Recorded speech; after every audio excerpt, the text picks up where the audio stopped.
afternoon, everyone. I'd like to begin by saying that it is my absolute pleasure to be here this afternoon. My name is Rebecca Mesay. I am a recent graduate of Santavx University, and I'm also one of the inaugural recipients of the Frank McKenna Center Racial Justice Leadership Grants. I'm going to begin by acknowledging that we are on the unceded and ancestral territory of the Mi'kmaq people. Seeing as it's also February and African Heritage Month, I would also like to recognize the African Nova Scotian community that has had this land as home for the last 400 years.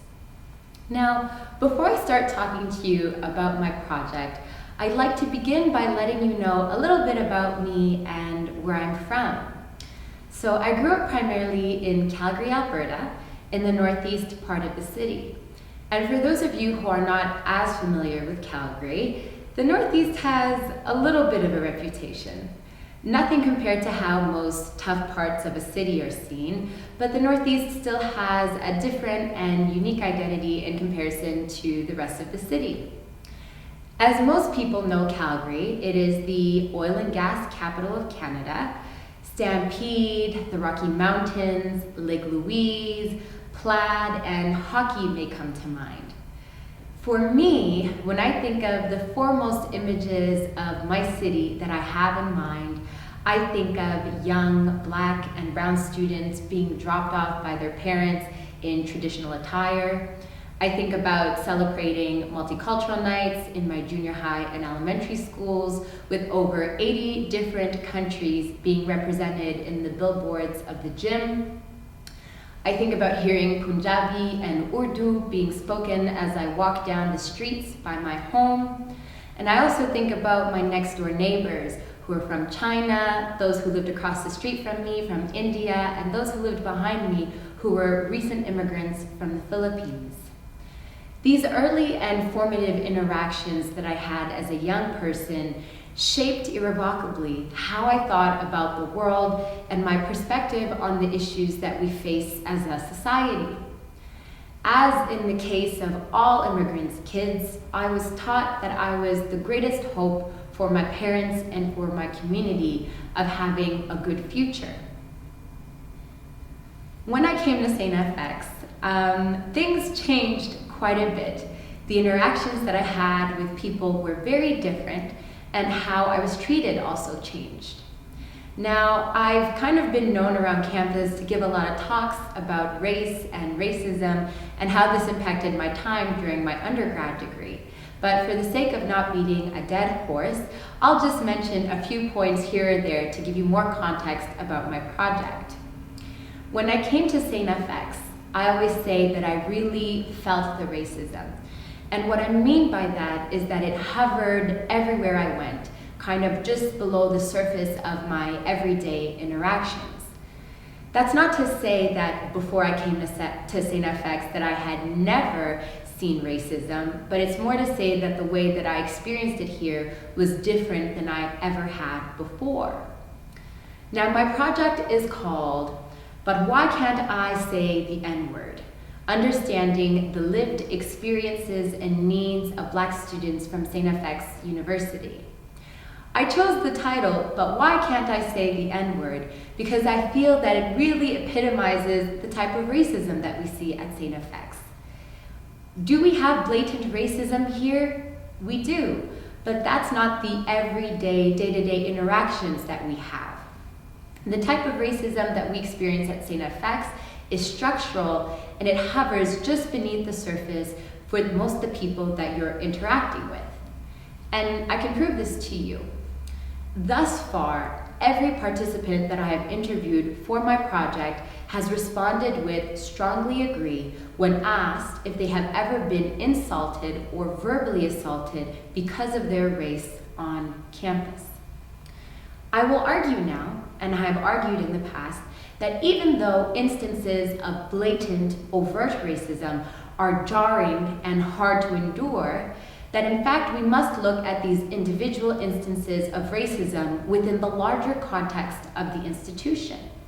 But what do I mean by that? I mean that when overt racism happens, we should examine the conditions under which these instances were made possible. Did this instance happen because the other person knew there would be no consequences for the harm they would bring? Or did they do what they did because that's just a day-to-day occurrence on the campus? The conditions between these two examples would reveal a lot about our campus and our institution. Now, overt racism is very easy to spot. It's the type of racism that we were taught exists and that we know to shut down immediately. We understand that it's not socially acceptable to behave that way and that we're not supposed to do or say those things. But sometimes people still do. But the consequences are usually swift, severe, and then we pretend that everybody has gone away and that nothing happened in the first place. But this, of course, is not true. Racism exists openly, just as it exists behind closed doors, individually, just as it exists structurally. Now, what the crux of my project aims to do is this. It's to make visible the racism that exists on our campus that Black students face every day that they're here, and they're intimately familiar with how it manifests here at Santavx. My project wants to connect with Black students in a way and in a place where they are comfortable discussing what has happened to them and what they would like to see change on our campus. My participants are engaged through surveys, through focus groups, and through interviews. In each method, they are asked questions about their academic experience, as well as their overall experience, as well as their interactions in the town. Finally, students are asked about what they could do or what they would like to do if they could make the campus change. Thus far, I've received a range of responses, and they have included things like ensuring that the supports available to Black students are better advertised, to talking about introducing more courses that discuss the history and the contribution of Black people in the curriculum. One of the most resounding themes that I've heard from the interviews that I've conducted is that the recent revitalization of the Black Lives Matter movement has forced many people to engage in the fight against racism in the way that they never have before. Many said that whereas previously they would let small remarks and comments slide, that now they would address those remarks and they would call out people for their problematic behavior. They said to me, "Rebecca, there is no excuse now. Everybody knows what's going on and we will no longer be ignored." And this is what I hope to encourage every Black student at Santavx to do. To understand their power, to step into it, and to assert their place here on our campus. Thank you. Hi Rebecca, thank you so much for joining us. I've just got a couple of questions I wanted to ask. So what inspired you to take on this project? So where my racial justice work started was when I wrote an essay for the Alumni House. They have something called the Alumni Recognition Award. And so they asked the question, how has your Santavx experience impacted you? And I was like, well, let me tell y'all how it's impacted me. And so I had written about the differences from where I came from and what Santavx was like, and seeing and understanding racism and race and how it played out on a campus versus how it played out where I was from. And so to my surprise, they did choose it, and I think that was kind of where the journey began in my first year. And after I kind of did that essay, I was asked to sit on the equity committee, and a group of friends of mine from the education department, we founded SACRM, which is the Student Advocacy Committee for Equity for Racial Minorities. That's why we have an acronym for it. And we advocated to the Students' Union to create a Students of African Descent position and an Aboriginal student rep position. And then from there, an equity rep position was created and an equity advisory committee was created in the union. And then I very quickly joined student leadership after that. So the short answer would be I was inspired by the students, and I was also inspired by the equity work that I did on campus. Originally, I had wanted this project to kind of be something that I undertook in my third or fourth year, but I was working full-time both those years, so I found it difficult to kind of work and manage, and I was also worried about getting enough support for a project like that on campus. So when the grants were announced, I was ecstatic, I was excited, I felt like the universe had answered my prayers, and I was very excited to apply, and consequently very excited when I was chosen as one of the recipients. Why do you think this project will benefit Santavx? My project at its core aims to create concrete data about the experiences of Black students on campus. So it wants to have a real conversation with students. The questions that I created and that a number of people vetted, just to ensure that I was covering the whole academic experience and the whole experience that people have at Santavx. They ask about experiences in the classroom, they ask about experiences in the town, they ask about interpersonal interactions between students, treatment by administration, those types of things. So I've really asked a range of questions, and I hope that this will then be turned into data in terms of how it could be applied to the institution and especially the strategic plan. One of the things that I wrote in my proposal was that equity was one of the pillars of the 2017 to 2022 strategic plan at Santavx. And though that's certainly a good step to take, I think it's also important to make sure you have the structure and the mechanisms in place to ensure that you accomplish those goals and those objectives. So I'm hoping that what I'm doing with my project will be integrated into future strategic plans. But I'm also hoping, similar to what I talked about in my speech, that it's going to make visible and public the type of experiences that Black students have on campus.